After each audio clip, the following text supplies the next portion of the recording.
Episod Projek Ramadan pada 5 Mac nanti akan membawakan kisah pemegang pingat gangsa Sukan SEA Thailand 1995, Balqish Ahlal, yang terpaksa berdepan realiti kehidupan yang lebih mencabar. Cerita hari ini pula adalah kisah Dijlan Mushal Khan. Dikala kayuhannya mula mengangkat nama sebagai pelumba utama berbasikal wanita negara, konflik keamanan luar negara perlahan-lahan meranapkan impian. Keutamaan diberikan kepada pelumba lelaki yang akhirnya membuatkan Dijlan berjauh hati meninggalkan arena berbasikal. Ikuti bingkisan Projek Ramadan 2026 ini yang dibawakan oleh penaja utama Dongfeng Cars Malaysia by CADB, anak syarikat Perkemah.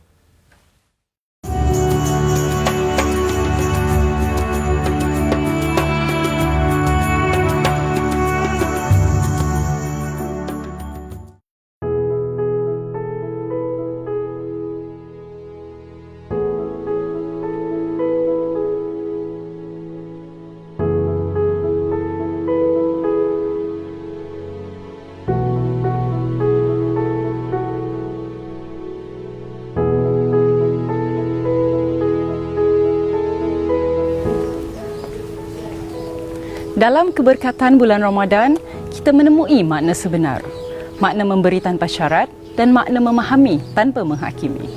Projek Ramadan di arena kali ini ingin menyingkap kisah bekas atlet berbasikal wanita negara, Dijlan binti Mushal Khan. Namanya pernah mengisi lembaran awal sejarah sukan berbasikal wanita negara pada era 80-an. Antara kelompok pertama yang berani memecah dominasi dan membuktikan wanita juga mampu menggegar laluan. Namun impian untuk terus mengayuh lebih jauh terhenti bukan kerana kudratnya habis, tetapi kerana jurang kesaksamaan jantina yang ketara. Yang paling tak boleh lupa kejohanan Asian Cycling lah. Pertama kali saya dapat pergi luar negara. Saya berasa gembira saya dapat mewakili Malaysia pergi ke sana pada masa tu. Wakil daripada Malaysia hanya 2 orang saja yang dapat pilih.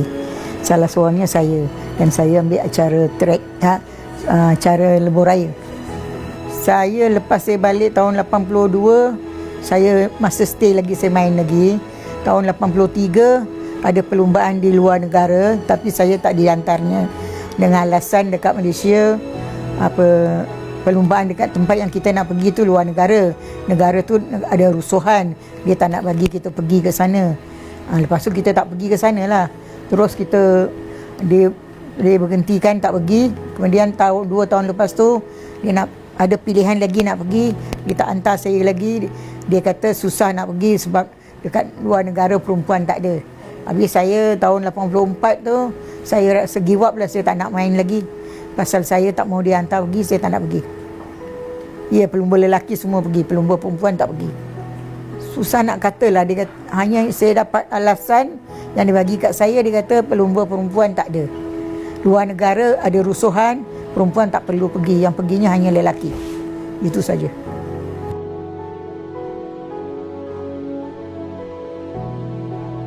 Tahun-tahun berlalu dan ujian tidak terhenti di situ. Masalah lutut meragut nikmat kesihatan, menanam terus hobi yang pernah menjadi nafas hidupnya. Dari pelumba yang pernah membelah angin, kini yang tinggal hanyalah kenangan tentang laluan arena yang tidak pernah diberi peluang untuk dihabiskan. Masalah kesihatan yang paling saya ketara sekarang lutut saya. Lutut saya dua-dua sakit. Dah tak boleh jalan, susah nak jalan. Sebab masa main basikal dulu kan banyak jatuh, selalu jatuh-jatuh, lutut kena, kepala lutut alih ke tepi. Itu yang masalah sekarang. Masalah lain saya tak ada. Setakat darah tinggi, kencing manis, lain tak ada. Kalau boleh memanglah saya hendak macam dululah. Siapa yang tak hendak sihat macam dulu kan. Kalau dapat perbaiki lutut saya ni, ubatkan lutut saya kalau dapat hendak jugalah kayuh sikit dekat-dekat ke. Tak semestinya 74 tahun tu tak boleh kayuh. 75 kan masih boleh kayuh lagi. Atlet adalah merupakan pejuang negara di arena antarabangsa, di gelanggang antarabangsa. Mereka ini membawa nama negara di peringkat di pesada antarabangsa bukan untuk diri mereka sendiri tapi untuk mengebarkan jalur gemilang di pesada antarabangsa. Mereka ini mempunyai semangat yang kuat dan mereka ini berjaya untuk menyuntik semangat kebangsaan dan cintakan negara. Bukan itu saja, atlet juga adalah merupakan sumber inspirasi dan juga role model kepada generasi muda. Memang penting pada Yakib untuk bersama-sama dengan rakan-rakan penaja kita yang dapat membantu lagi kita untuk melaksanakan tanggungjawab Yakib lah dalam menguruskan kebajikan bekas-bekas atlet negara. Sampai ini hari kita dapat mengunjungi 2 bekas atlet kebangsaan, iaitu Saudara Iza dan juga Puan Diljan yang juga merupakan pengubah basikal wanita yang pertama dan dalam batch yang awal ya.